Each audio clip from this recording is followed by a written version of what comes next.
O Brasil e a União Europeia pediram nesta segunda-feira ao governo venezuelano que cancele a convocatória à Assembleia Constituinte depois de mais de 7 milhões de cidadãos rejeitarem, segundo a oposição, a iniciativa em um plebiscito simbólico celebrado neste domingo. Está conosco o ministro das Relações Exteriores, Aloysio Nunes Ferreira. Ministro, bom dia, obrigado pela atenção. Muito bom dia, muito prazer em falar com vocês. Prazer é nosso.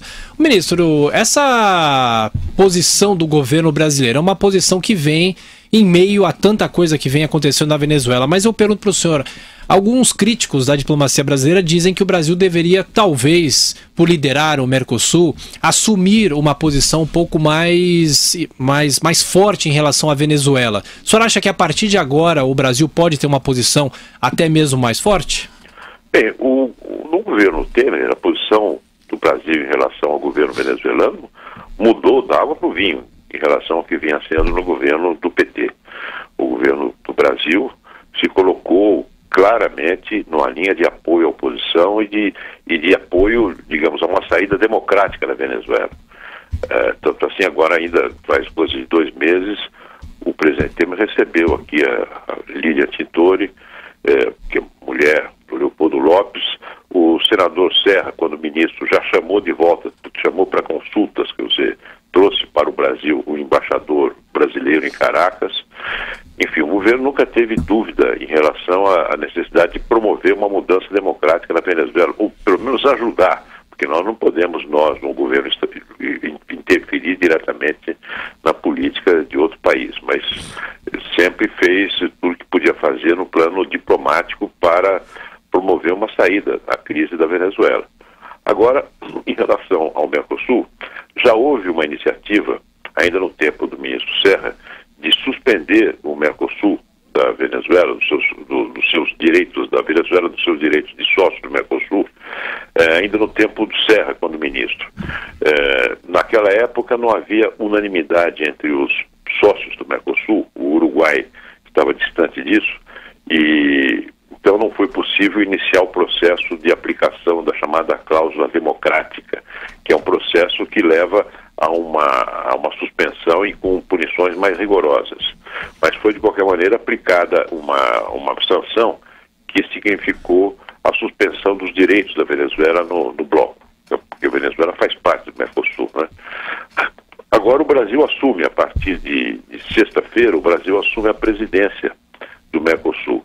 E a nossa ideia é dar o passo que não pudemos dar da outra vez por oposição do Uruguai, que é iniciar um processo que vise a aplicação da cláusula democrática. Quer dizer, isso é uma pressão a mais no plano diplomático. Não é que isso vai resolver o problema, mas é uma pressão ao lado de outras que estão sendo feitas, no sentido de que o governo se disponha finalmente a uma negociação leal com a oposição.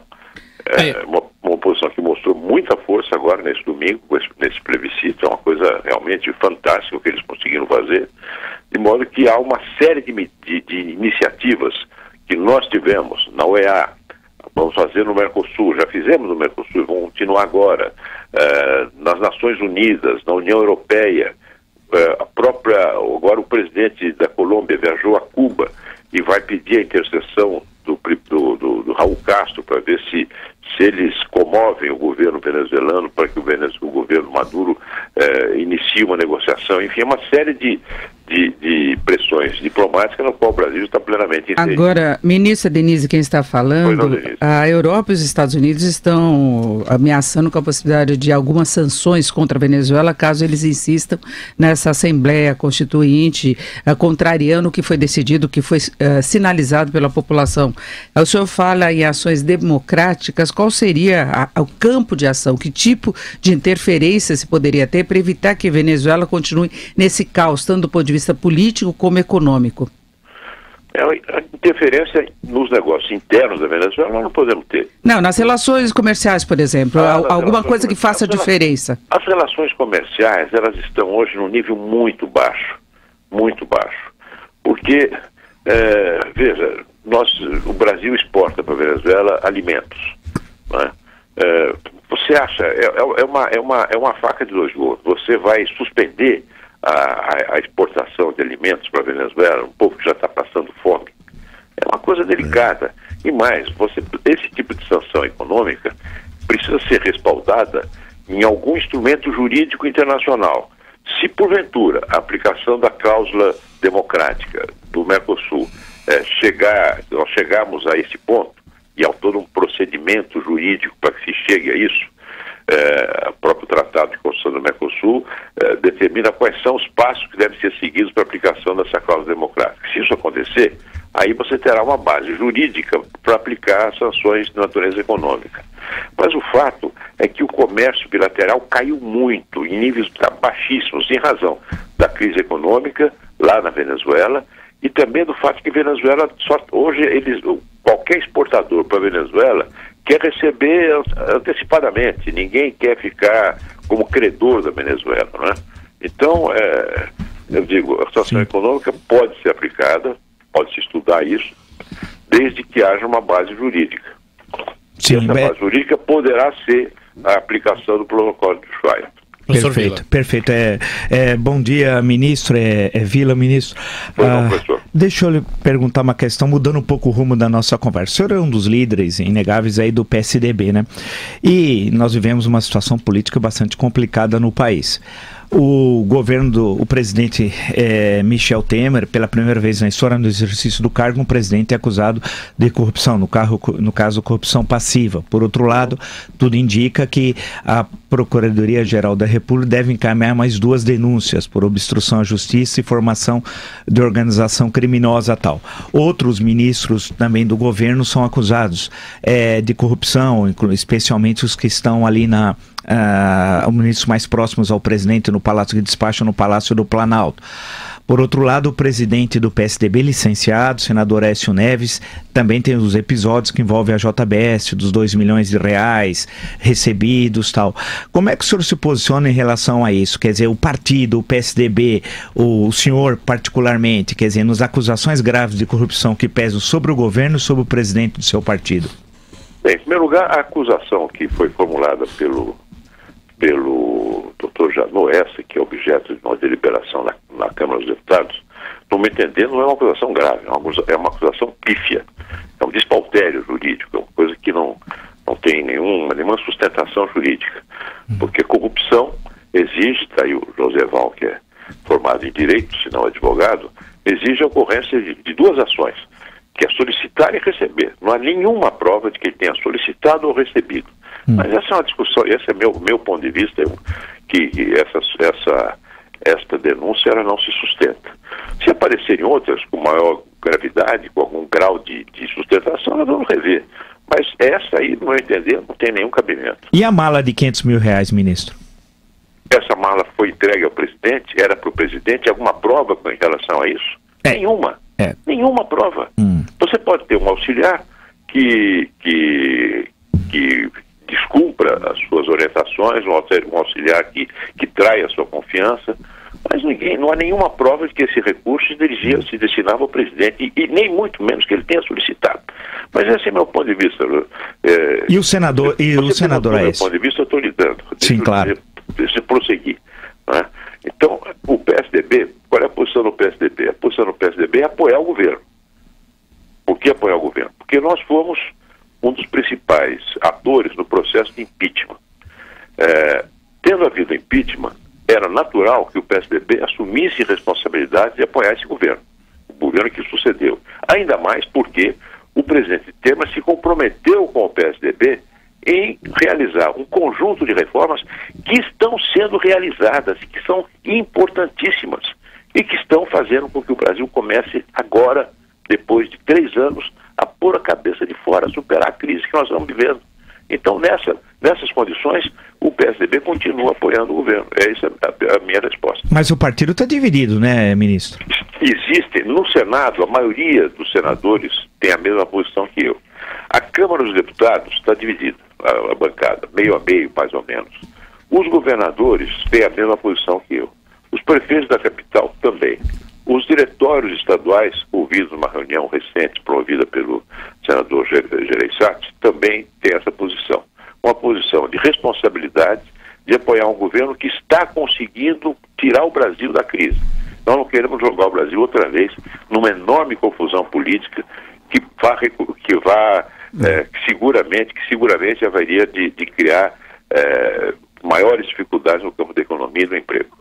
Ô ministro, só para a gente fechar nossa conversa, começa no Congresso Nacional, que agora entra em recesso, uma possível discussão sobre a volta do parlamentarismo. E o senhor tem um projeto, inclusive o senador José Serra quer colocar em tramitação esse seu projeto e a ideia é implementar o parlamentarismo a partir de 2022. O senhor acha que em meio a essa crise é possível discutir uma mudança de presidencialismo para o parlamentarismo?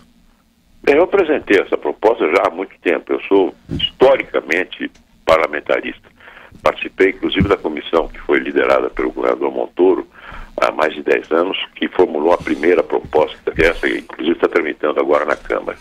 Eu acho que esse sistema político brasileiro, esse presidencialismo, com o Congresso dividido, hoje são mais de 26 partidos na Câmara dos Deputados, um Congresso forte, mas sem nenhuma responsabilidade de governo, eu acho que esse sistema já era. Esse sistema não tem mais condição de continuar. Eu acho que o sistema político brasileiro, ele gera ingovernabilidade, gera irresponsabilidade, é promotor de corrupção. Então, isso tem que mudar, não tem como. Eu acho que e o parlamentarismo, desde que acompanhado de um sistema eleitoral que acabe com essa farra partidária, que crie, através do voto distrital, uma condensação do número de partidos em partidos realmente representativos, eu acho que é a solução, não para essa crise, uma solução de longo prazo para o Brasil. Mas, ministro Aloysio, só lembrando, claro, o senhor sabe, mas só lembrando ao nosso ouvinte, o parlamentarismo foi derrotado no plebiscito de 1963, depois no plebiscito de 1993 e na Assembleia Nacional Constituinte também foi derrotado o parlamentarismo, quer dizer, portanto teve 3 derrotas. É verdade. Como é que é possível falar em parlamentarismo se há, a princípio, uma rejeição popular ao parlamentarismo? Seria através do quê? De um plebiscito? Como é que seria isso? Bom, primeiro, rejeição popular, é difícil você dizer hoje que é rejeição popular. Há uma rejeição popular, eu acho, a todo o sistema político brasileiro, não é o parlamentarismo em particular. Em segundo lugar, eu acho que as pessoas não entendem direito o que é parlamentarismo. Seria preciso uma explicação clara, porque o parlamentarismo foi derrotado, eu me lembro, em 61, 62... 63. 63. 6 de janeiro, foi o dia de Reis. Isso, exatamente. Quem derrotou o parlamentarismo naquela época foi o Brizola. O Brizola, ele faz a seguinte pergunta: você quer que o Brasil seja comandado pelos deputados? E, evidentemente, já naquela época havia uma enorme rejeição aos parlamentares.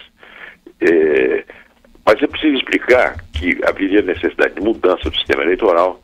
O voto distrital é algo muito... Eu tenho pesquisas que mostram que a população aprova muito a ideia de você eleger o deputado no seu distrito, e não como é hoje, né? E mostrar também que a Câmara dos Deputados ela tem obrigação de manter a governabilidade sob pena da dissolução, de haver novas eleições. Enfim, é um mecanismo relativamente complexo que precisa ser explicado nas suas vantagens, né? Agora, o plebiscito que houve aqui no Brasil, Vila, convenhamos, foi um plebiscito ridículo. Você discutir parlamentarismo, presidencialismo e monarquia é um negócio de louco, né? Então é uma coisa que para mim não vale como jurisprudência. Em terceiro lugar, os tempos mudam os pontos de vista. Você veja, nós conseguimos agora mudar a consolidação das leis do trabalho em alguns pontos essenciais, uma lei que existia desde 1942 e que ninguém achava que seria possível mudar. Esse governo, com a sua iniciativa, mudou, e o Congresso atual mudou. Então, a ideia de que os tempos evoluem, as mentalidades podem evoluir também. Ok. Ministro das Relações Exteriores, Aloysio Nunes Ferreira, muito obrigado pela gentileza, pela entrevista à Jovem Pan. Até uma próxima vez, ministro. Até a próxima, muito obrigado. Bom, eu fui citado apenas para essa questão da solicitação ou recebimento de propina pelo ministro Aloysio Nunes Ferreira, apenas explicando que a lei, o artigo 317 define a corrupção assim: solicitar ou receber vantagem indevida para a venda ou negócio da função pública. Quer dizer, na verdade, a corrupção É um ato de venda e negócio da função pública. É isso que não estava bem definido, parece, no que quis dizer o ministro, nas denúncias formuladas até agora. Quer dizer, recebeu 500 mil para quê? Negociou o quê? É isso que ele quis dizer.